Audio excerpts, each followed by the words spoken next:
Hello friends, welcome to feast recipes. இப்போது வெயில் காலம் ஆரம்பமாயிடுச்சு. நம்ம ஊரில் மாம்பழ சீசனும் ஆரம்பமாயிருச்சு.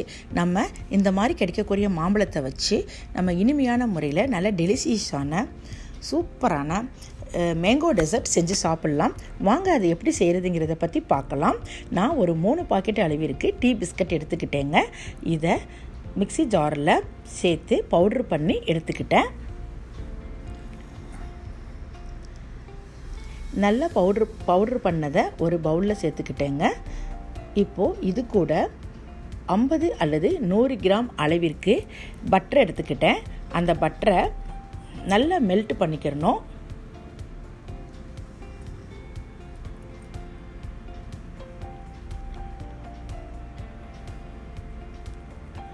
ஐம்பது கிராம் அல்லது 100 கிராம் அளவிற்கு பட்டரை எடுத்து அதை நல்லா மெல்ட் பண்ணியாச்சுங்க.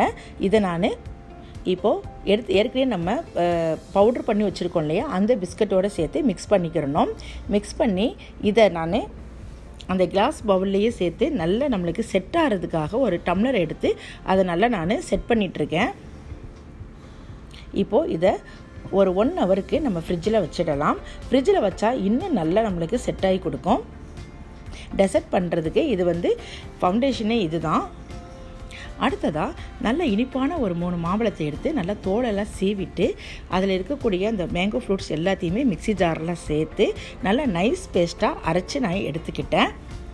இந்த மாதிரி நைஸ் பேஸ்ட்டாக அரைச்சி எடுத்ததுக்கப்புறம் இதில் ஒரு 5, 6, 7 ஸ்பூன் அளவிற்கு கொஞ்சமாக நான் என்ன பண்ணியிருக்கேன், மேக்ஸிமம் ஒரு அரை கப்பு அளவிற்கு மேங்கோ பல்ப்பை தனியாக ஒரு கப்பில் நான் எடுத்து வச்சுக்கிட்டேன்.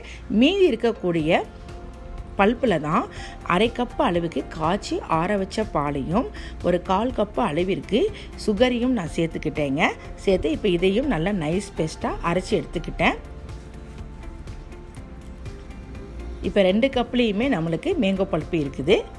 அடுத்ததாக ஒரு கிளாஸ் பவுலில் நல்ல ஃபுல் ஃபேட் இருக்கக்கூடிய க்ரீம் அது 1 கப் எடுத்துக்கிட்டேன். அடுத்ததாக ஒரு 1/4 கப்பு அளவிற்கு சீஸ் எடுத்துக்கிட்டாச்சு.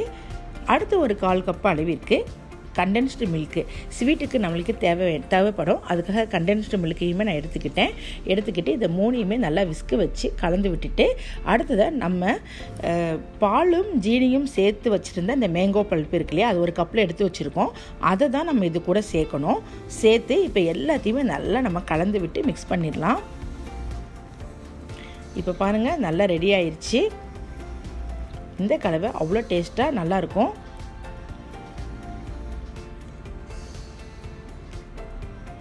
இப்போது 1 ஹவர் ஆயிடுச்சுங்க. ஃப்ரிட்ஜில் இருந்து நான் இதை எடுத்துக்கிட்டேன். பிஸ்கட் எல்லாமே செம்மையாக நல்லா செட் ஆயிடுச்சு. இந்த செட்டான பிஸ்கட்டோட நம்ம மேங்கோ பல்ப்பு கிருமியை எடுத்து இது கூட சேர்க்கணுங்க.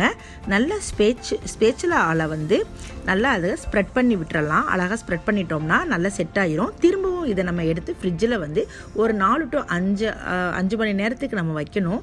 அப்போ தான் நல்லா செட் ஆகும். ஃப்ரீசரில் வச்சிடலாம். ஃப்ரீசரில் வச்சு இப்போ நான் எடுத்துட்டேங்க. நல்லா செட் ஆயிடுச்சு.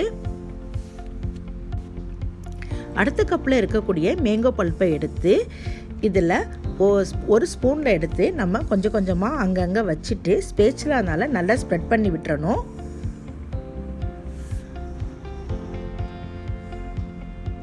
அவ்வளோதான். இப்போ நம்மளுக்கு சூப்பரான டெலிஷியஸான மேங்கோ டெசர்ட் ரெடி ஆயிடுச்சுங்க. மாம்பழம் வாங்கிட்டு அப்படியே நம்ம கட் பண்ணி சாப்பிடாம இந்த மாதிரி ஒரு டெசர்ட் மூலமாக செஞ்சு சாப்பிட்டோம்னா மாம்பழத்தோட சுவை இன்னும் பல மடங்கு அதிகமாக தான் இருக்குது.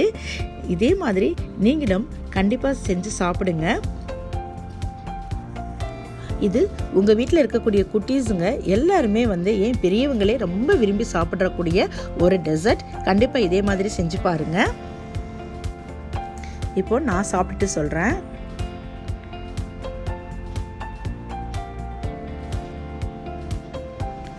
சூப்பராக இருக்குதுங்க, நல்லா இருக்குது. இதே மாதிரி நீங்களும் கண்டிப்பாக